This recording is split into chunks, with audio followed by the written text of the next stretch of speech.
Alegria que hoje é um misto de sentimentos, né? Com muita alegria que a gente vem aqui servir a vocês hoje, mas também com o coração apertado de ter deixado a nossa igreja lá, a nossa comunidade, mas também com muita alegria porque eles já estão caminhando, né? A gente saiu de lá com o coração apertado, mas com a convicção de que as pessoas estão amadurecendo e principalmente com o sentimento de dever cumprido, sabe por quê? Porque ser igreja não é ser baseado em algumas pessoas, né? Desde quando a gente chegou em Ubiratã, a gente falou, a igreja não é eu e a pastora Natasha, não somos nós dois, a igreja somos todos nós. Então a gente poder sair de lá e saber que as coisas estão acontecendo, que o evangelho está sendo pregado, que Jesus está sendo adorado, isso é gratificante demais. E também eu quero agradecer a essa igreja, né? Não agradecer ao pastor Fernando, agradecer ao pastor Marcinho, aos pastores, mas a igreja em si. Porque se não fosse a igreja missionária que vocês são, que nós somos, certamente nós não estaríamos aqui. Então o evangelho de Deus tem sido pregado, o evangelho de Jesus Cristo genuinamente tem sido ensinado na cidade de Ubiratã, e isso é fruto da vida de vocês, isso é fruto dessa igreja. Então fica aqui o meu sincero agradecimento. Como eu sempre digo lá na igreja, quando nós iniciamos a nossa semana no domingo, nós consagramos a nossa semana ao Senhor. A Bíblia nos ensina que quando a primícia é santa, toda a massa é. Quando nós consagramos a primeira parte ao Senhor, o restante se torna abençoado. O ato de sairmos da nossa casa no domingo e a gente vir até a casa de Deus, até a igreja, adorar a Ele, é um ato de fé e falar assim, Jesus, eu consagro a minha semana a Ti. Independente do que aconteça, eu consagro os meus dias a Ti. Eu Te agradeço pela semana que passou e agora eu clamo que em nome de Jesus, o Senhor me abençoe nessa próxima semana que se inicia. Então eu sei que hoje está frio pra caramba. Eu saí lá de Ubiratã, não estava tão frio não. Cheguei aqui, estava mais gelado. Então o que eu digo? Você escolheu a melhor parte. Com certeza seria mais confortável estar em casa assistindo alguma coisa, né? Tomando um caldinho assim bem quentinho debaixo de uma coberta, mas com certeza não seria o melhor. Na maioria das vezes o mais confortável não é o melhor para as nossas vidas. Você escolheu, meu irmão, minha irmã, a melhor parte. Glória a Deus. Quero te convidar a abrir a sua Bíblia na carta aos Hebreus. Hebreus capítulo 11, nós leremos do versículo 1 ao versículo 6.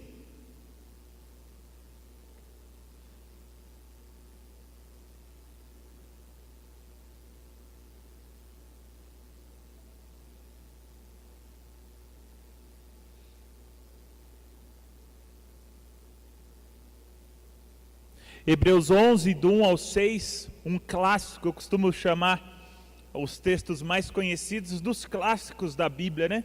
Esse texto é um clássico. A palavra de Deus diz assim: ora, a fé é o firme fundamento das coisas que se esperam e a prova das coisas que não se veem, porque por ela os antigos alcançaram testemunho. Pela fé entendemos que os mundos pela palavra de Deus foram criados, de maneira que aquilo que se vê não foi feito do que é aparente, do que é visível, do que é palpável. Versículo 4, pela fé Abel ofereceu a Deus maior sacrifício do que Caim, pelo qual alcançou testemunho de que era justo, dando a Deus testemunho dos seus dons e por ela, depois de morto, ainda fala.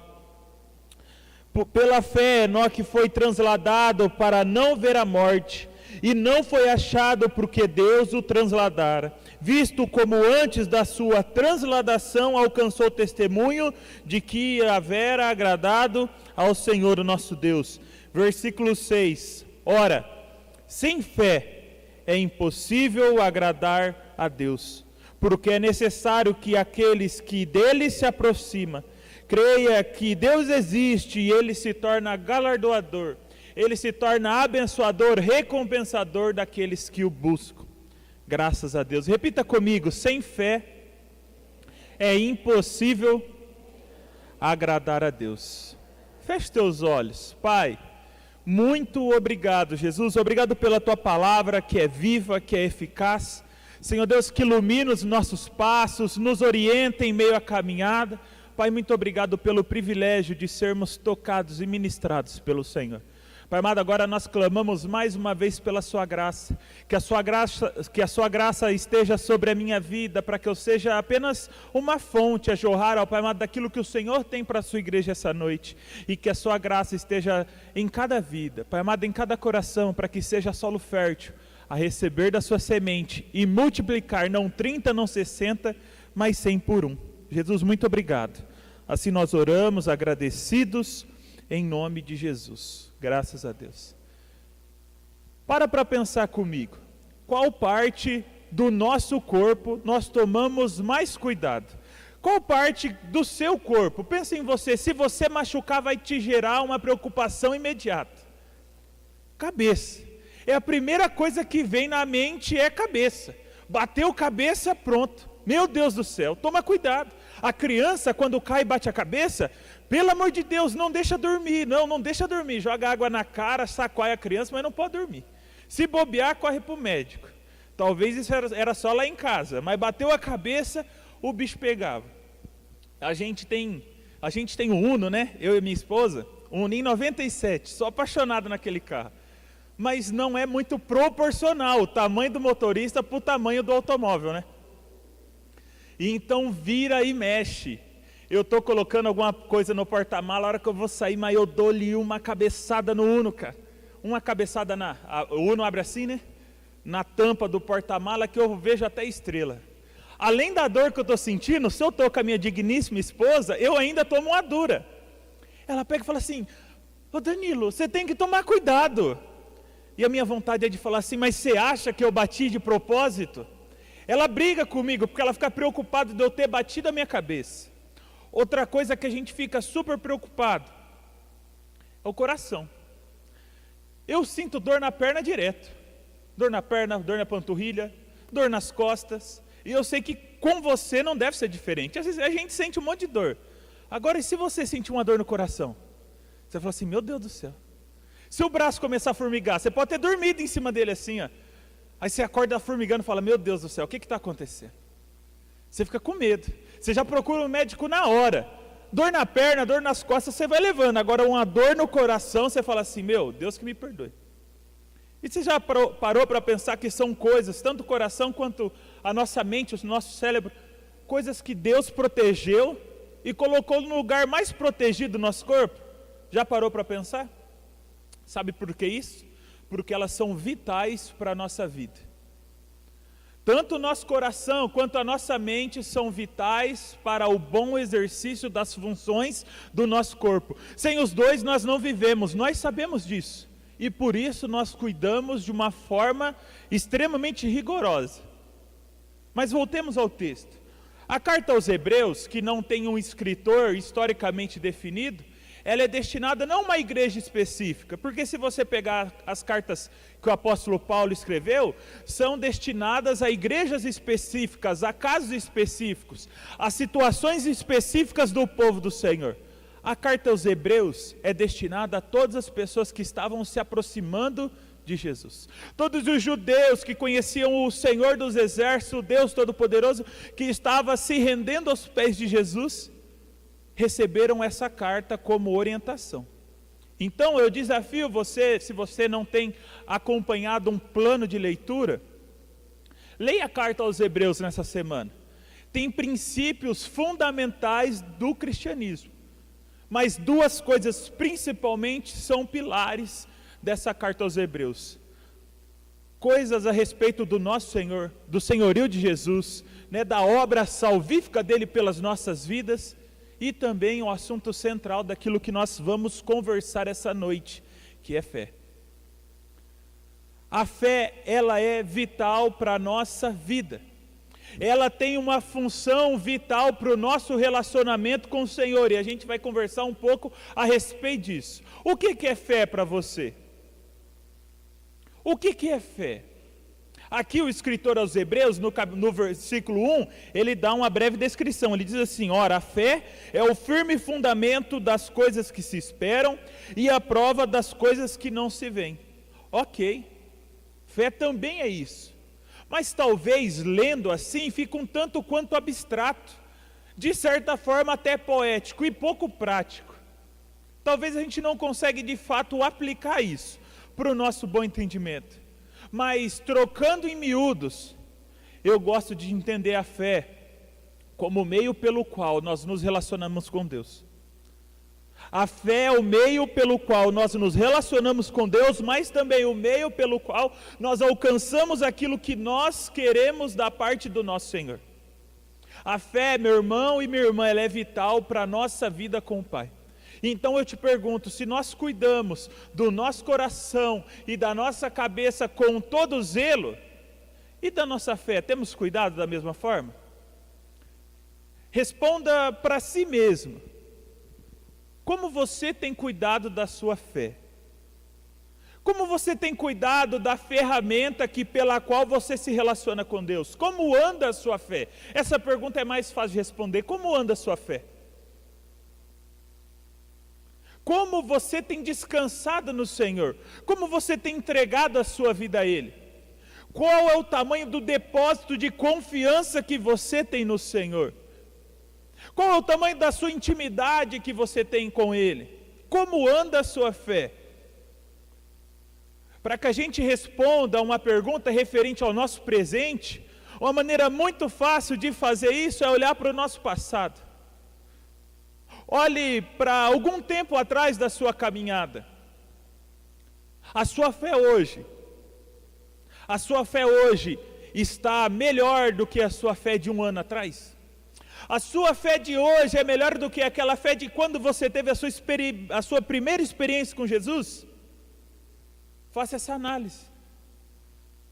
Como anda a sua fé? Diante da vitalidade dela para o nosso relacionamento com o Senhor, como anda a sua fé? A fé, ela é tão fundamental no nosso relacionamento com Deus, porque sem ela nós estamos e somos privados de desfrutar de tudo aquilo que o Senhor tem para as nossas vidas. De tudo. De tudo. Pastor, como assim de tudo? A salvação não é por meio da graça? Exatamente.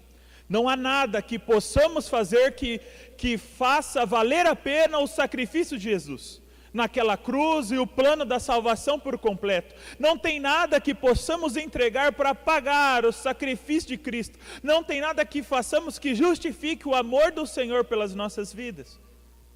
Mas essa salvação que é dada a nós de forma gratuita, precisa de uma chave para que ela seja alcançada.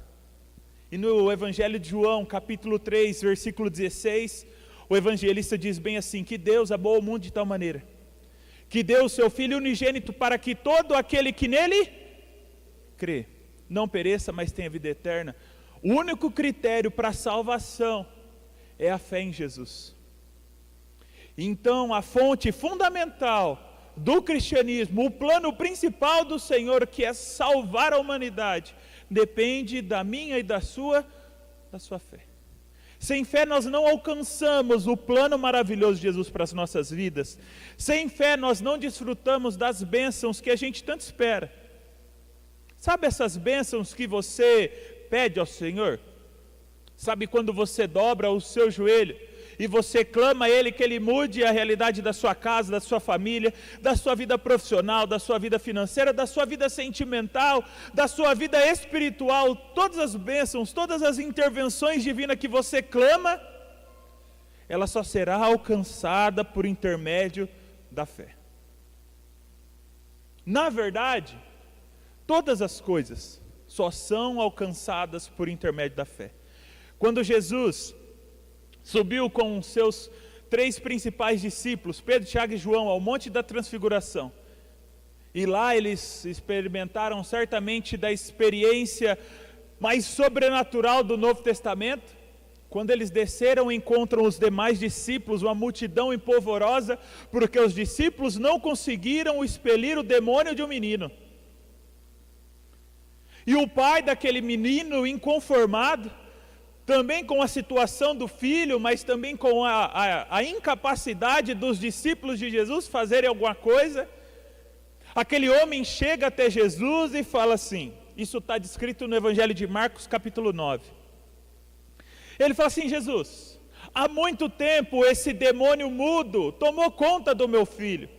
Ele revolve espumas pela boca, ele joga o menino no fogo, na água, de um lado para o outro. Temos sofrido com esse tormento durante muito tempo. Agora, Jesus, se tu podes, faça alguma coisa. Se tu podes, Jesus, livra o meu filho dessa enfermidade, livra o meu filho desse demônio. Se tu podes, Jesus. Jesus, com toda a sabedoria, diz bem assim, se podes, tudo é possível ao que crê. Eu acho que Jesus quis falar assim, cara, você está de brincadeira com a minha cara. Você está tirando uma onda comigo, se podes. Cara, tudo pode, tudo é possível ao que crê. Tudo é possível ao que crê. Se não crermos, consequentemente o contrário é a realidade.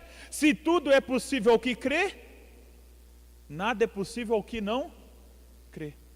Porque nós não nos movemos pelo que os nossos olhos contemplam.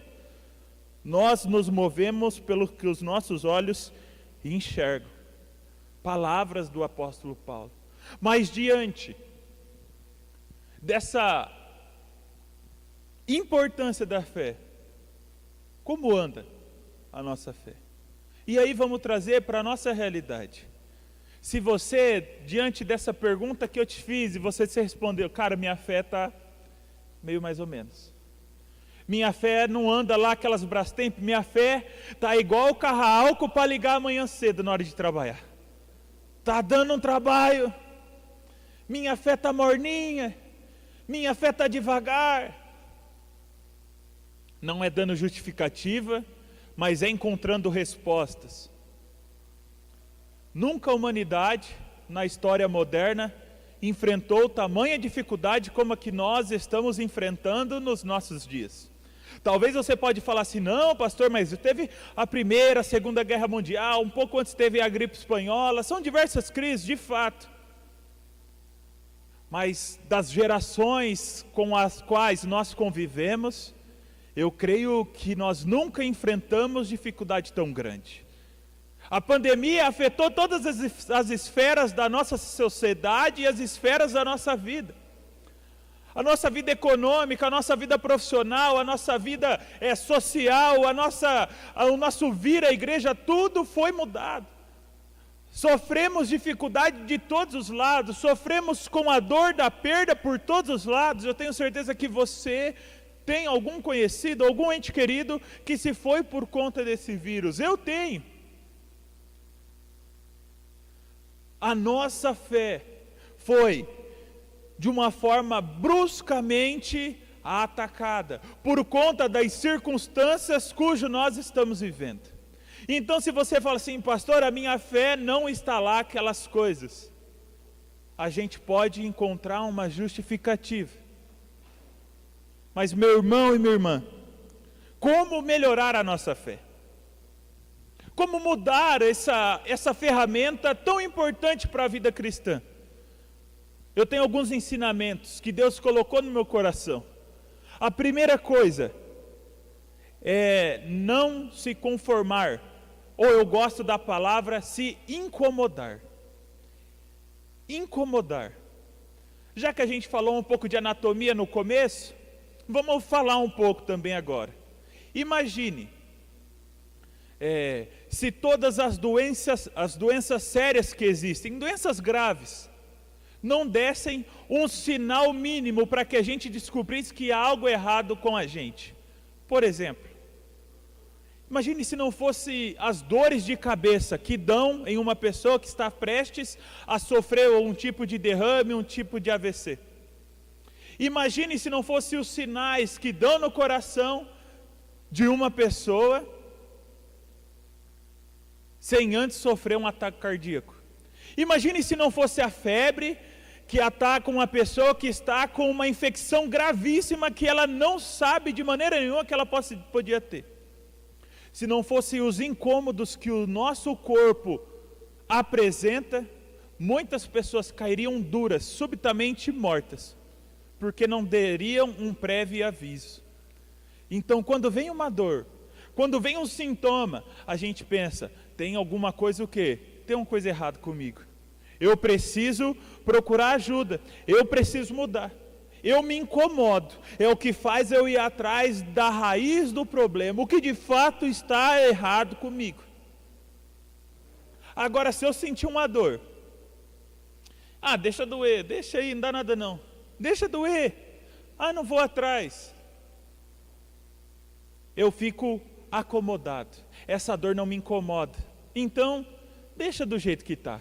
Muitas vezes, a falta de fé não nos incomoda. Muitas vezes, a frieza do nosso relacionamento com o Senhor não nos incomoda. Muitas vezes, a distância entre nós e o nosso Deus não nos incomoda. Muitas vezes, a fragilidade da nossa confiança com o Senhor não nos incomoda. Essa é a pior tragédia que pode ter. Porque quando eu me incomodo com a situação, eu corro, eu mudo. Eu vou atrás para fazer a diferença. Então, a primeira etapa para que a gente tenha uma revolução na nossa fé é a gente ser incomodado.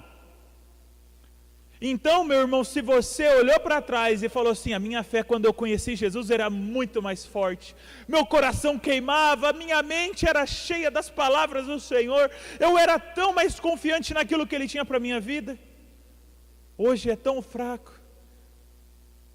Se foi essa a conclusão que você chegou, fique inconformado. Inconformado, tem atitudes para que isso mude. Sabe por quê? Salomão, no livro de Provérbios, diz bem assim que a vereda dos justos é como a luz da aurora.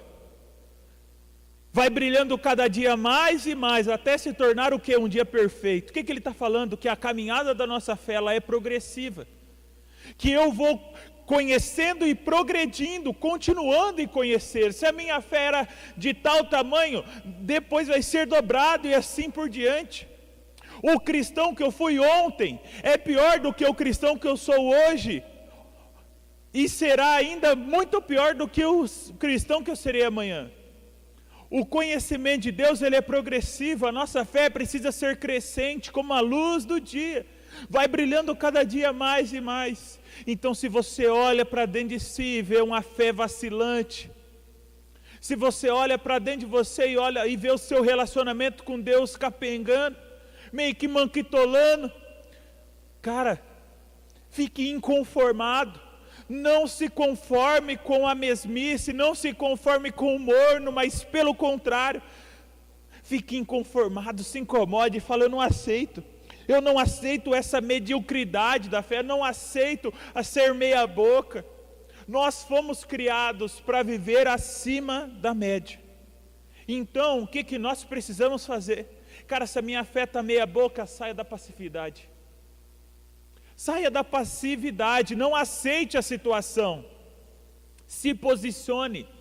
É uma palavra que está muito na moda, mas é pouco praticada. O que é se posicionar de fato?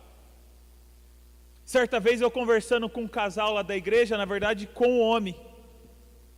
E ele falou do casamento dele, não sei o que, talalá, estava difícil. Eu falei, meu camarada, você precisa se posicionar pelo seu casamento, lutar por ele. Beleza, pastor, vou fazer isso. 2 semanas depois fui conversar com ele, e naquela primeira conversa ele saiu convicto que ele ia se posicionar, ele ia fazer algo diferente, ele ia salvar o casamento dele. Eu falei, aí cara, como é que estão as coisas? Pastor, não mudou nada. Eu falei assim, mas você fez alguma coisa? Pastor, não quer mais, eu não sei o que. Eu falei, cara, mas você não se posicionou. Posicionar é tomar posição para fazer alguma coisa diferente. Posicionar é decidir que eu vou mudar o meu estilo de vida. Se posicionar é decidir que sim, eu vou fazer coisas diferentes para ter resultados diferentes. Isso é se posicionar. Nós precisamos sair da passividade. Sabe por quê? A minha fé não vai crescer pela oração que o Marcinho faz por mim. E é a respeito disso o segundo ensinamento.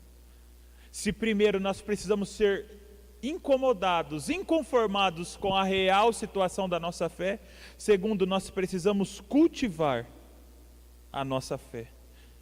No Evangelho de Mateus, deixa eu abrir aqui. Evangelho de Mateus, capítulo 17, no versículo 20, Jesus diz bem assim: E Jesus lhes disse, por causa da vossa incredulidade, porque em verdade vos digo, se tiveres fé como um grão de mostarda, direis a este monte, passa daqui para acolá, e há de se passar, e nada vos será impossível. Mas esta casta não se expulsa, senão com jejum e com oração. Só para contextualizar vocês, essa é a resposta que Jesus deu aos seus discípulos, porque eles não conseguiram expulsar o demônio que Jesus expulsou, do texto que nós lemos no início da palavra. Eles falaram assim: mestre, por que nós não conseguimos expelir tal demônio? Por causa da pequenez da sua fé.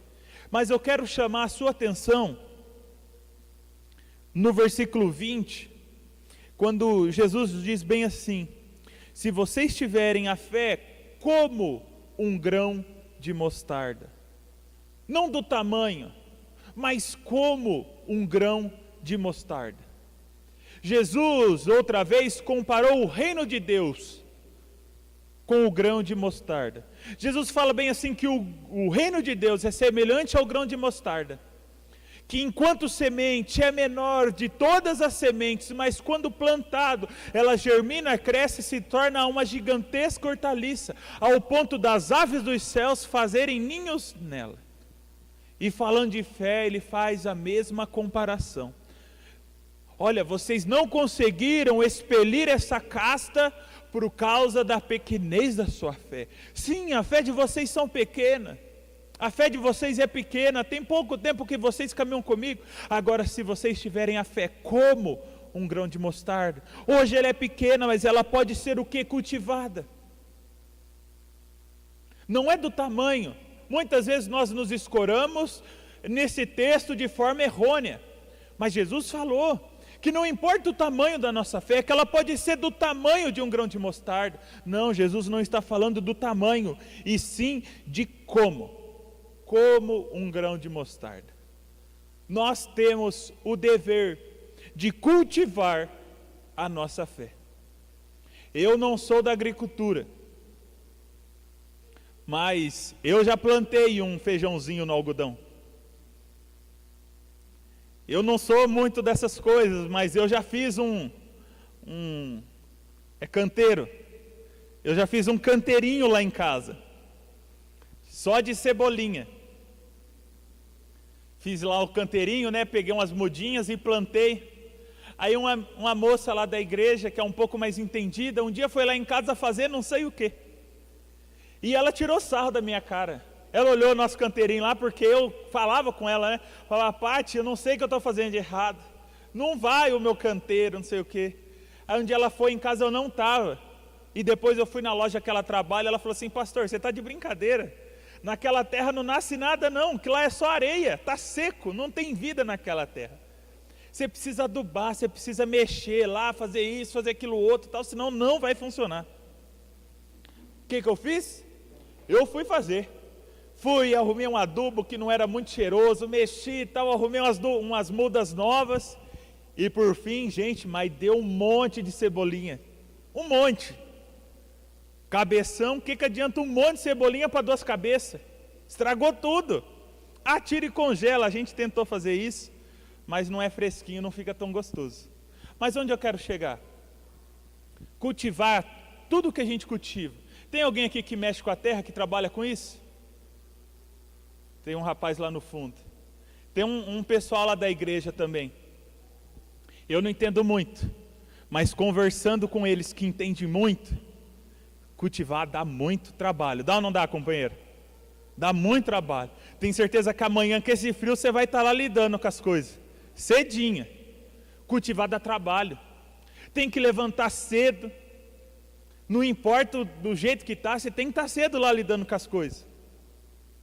Cultivar dá trabalho. E às vezes a gente quer que a nossa fé cresça instantaneamente.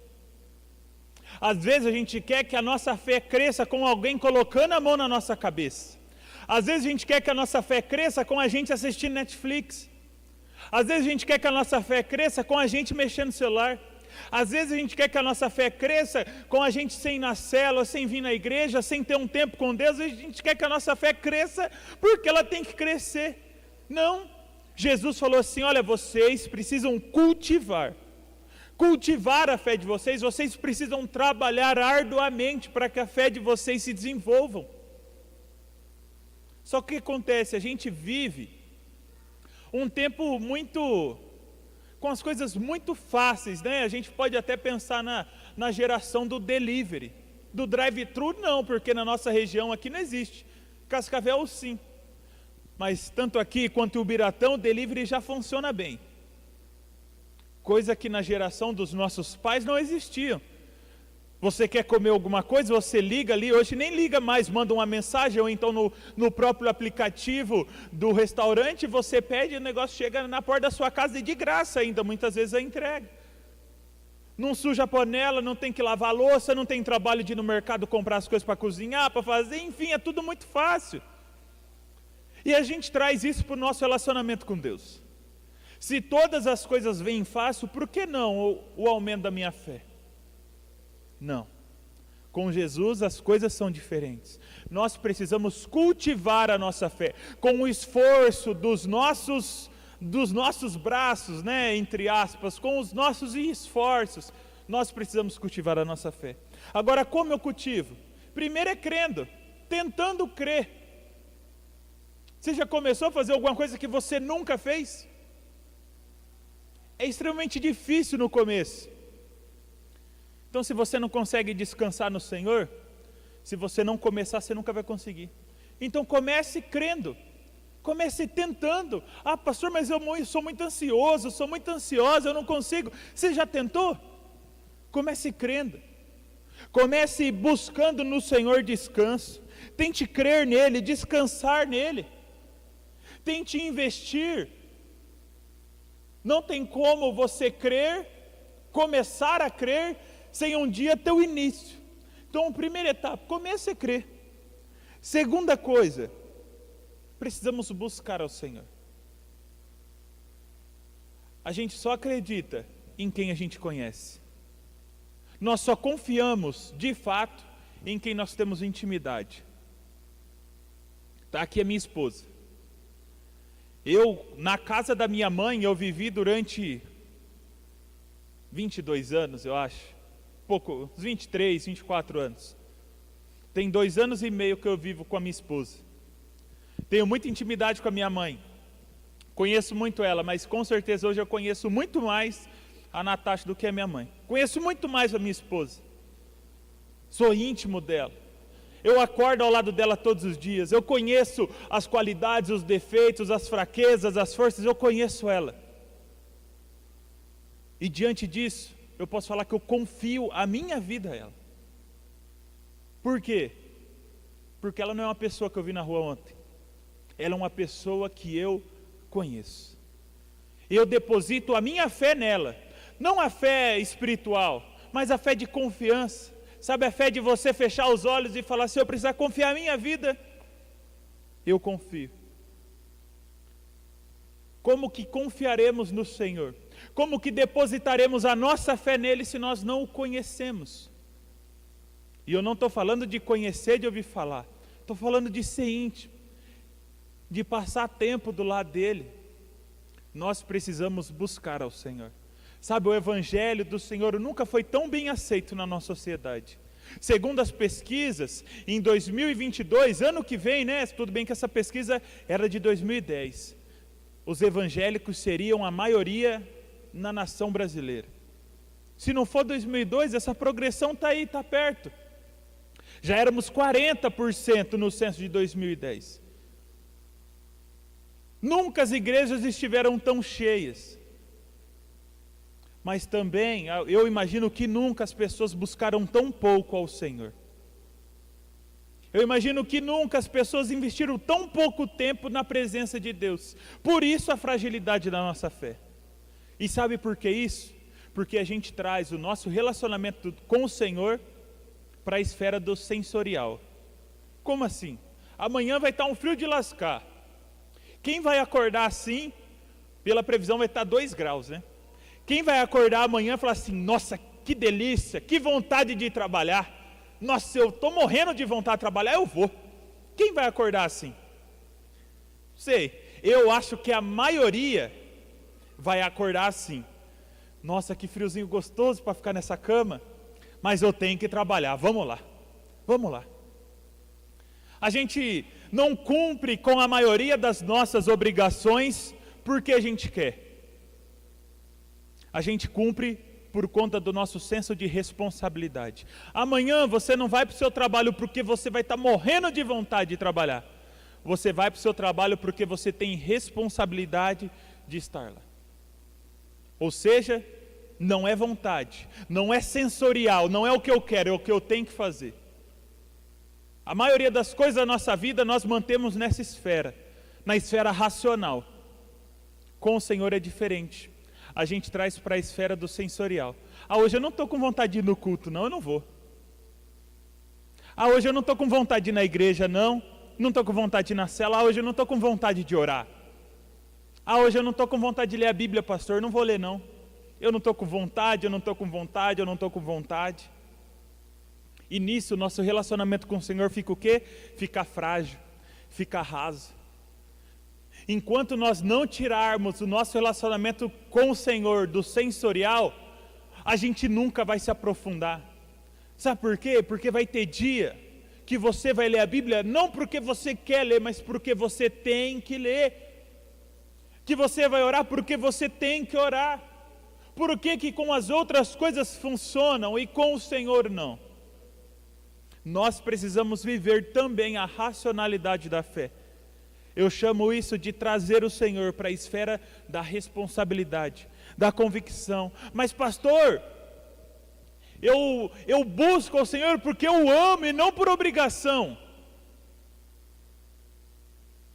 Mas as coisas que você faz para as pessoas que você ama, é só por amor?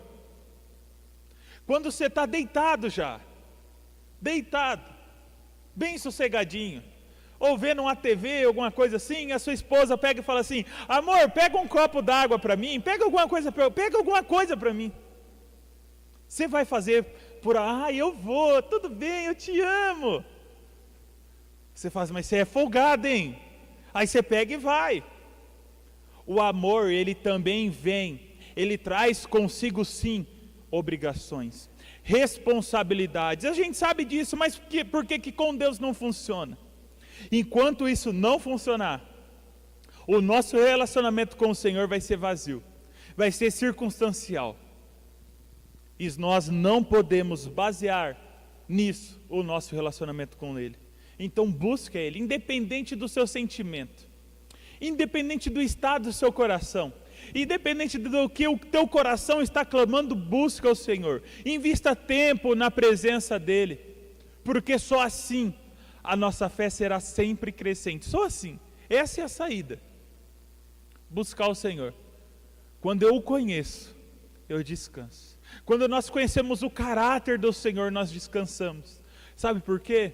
Porque duvidar da palavra dEle é duvidar quem de fato Ele é colocar a essência dEle em xeque, é duvidar o quanto Ele nos ama e o quão fiel Ele é.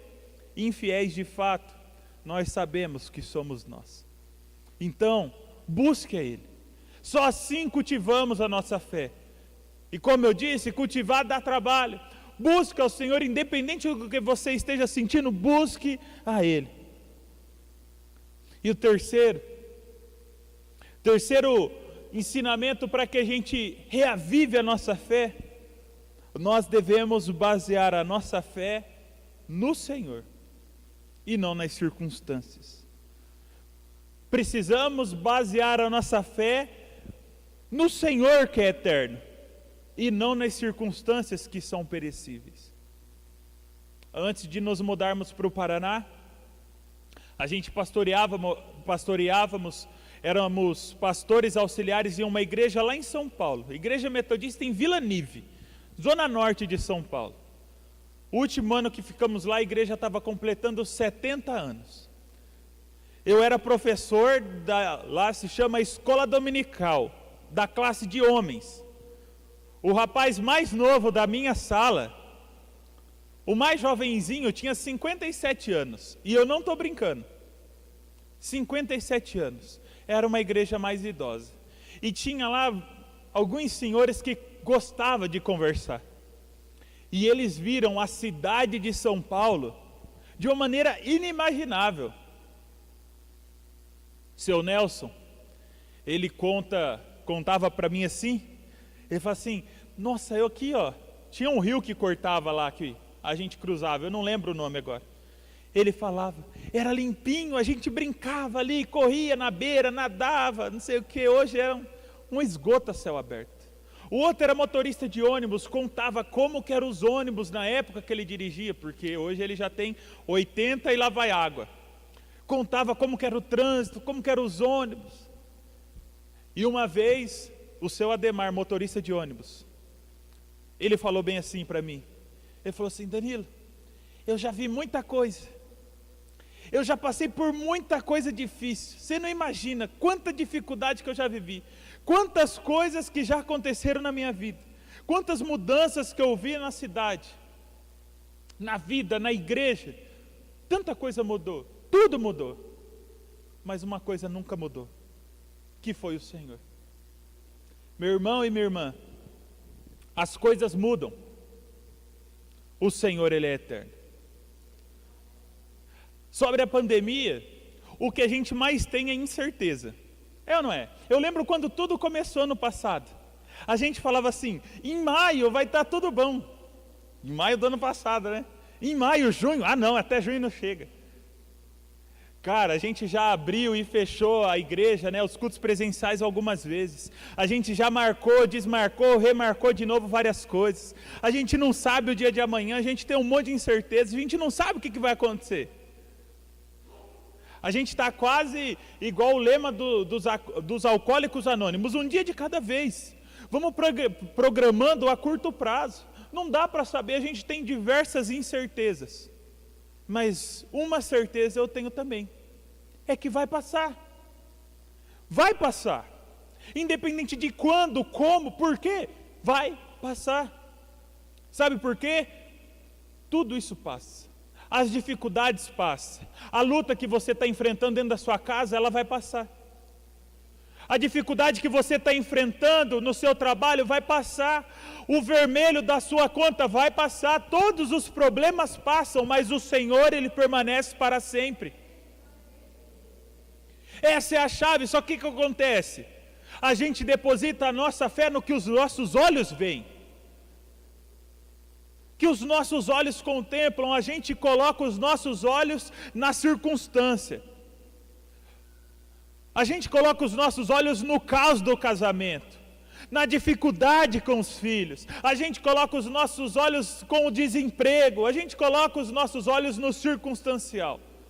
E grava isso, meu irmão e minha irmã. O propósito sempre será maior do que a circunstância. O propósito sempre será maior do que a circunstância. O propósito que o Senhor tem para a sua vida é maior do que a circunstância adversa que hoje você vive.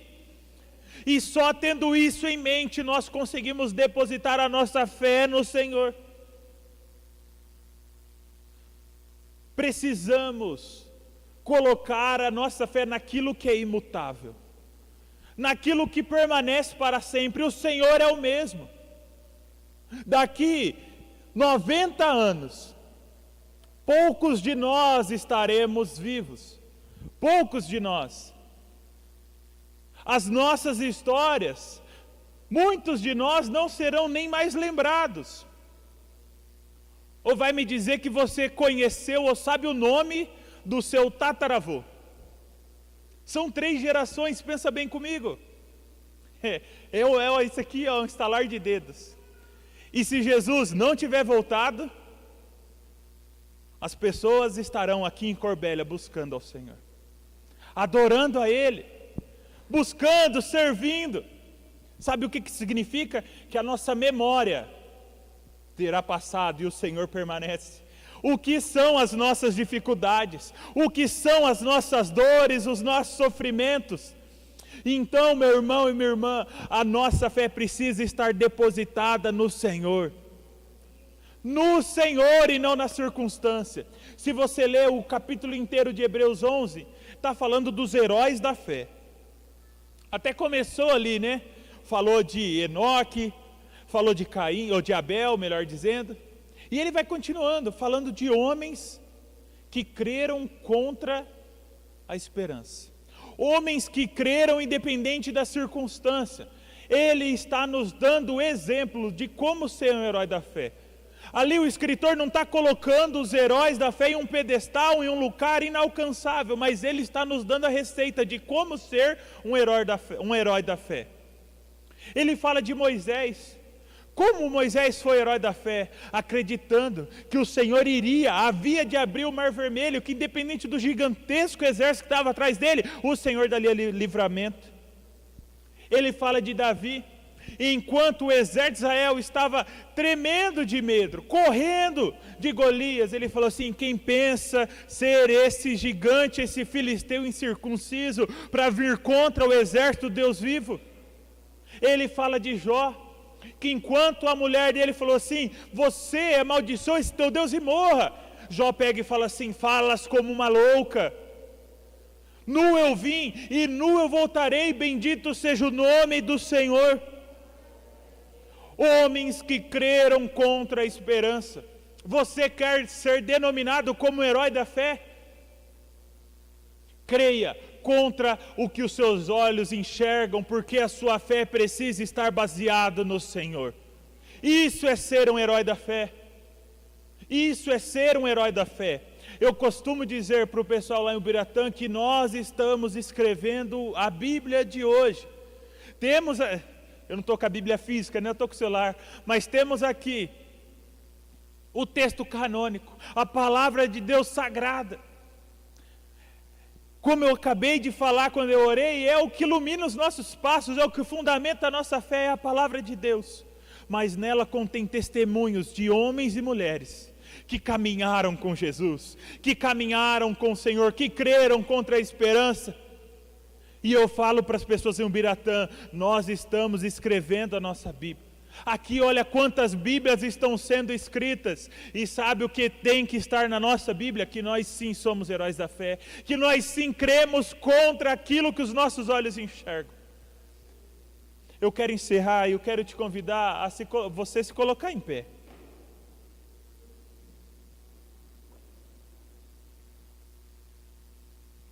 Se coloque em pé e eu quero te convidar, você a refletir, você a pensar, né, naquela pergunta que eu te fiz lá no começo: como anda a sua fé? Primeiro, essa pergunta você vai responder para Deus. E a segunda pergunta é: qual circunstância tem desafiado a sua fé hoje? Como eu tenho uma convicção dentro de mim, e eu ensino as pessoas também que caminham comigo, é que tão importante quanto esses 40 minutos que você me ouviu, é os 5, 10 minutos que você vai falar com o Senhor. Mais importante do que você me ouvir é a resposta que você vai dar a Deus. Então eu te pergunto: como anda a sua fé? Você não vai responder para mim, você vai responder para o Senhor. O pessoal vai soltar uma canção e você vai colocar a sua fé diante do Senhor.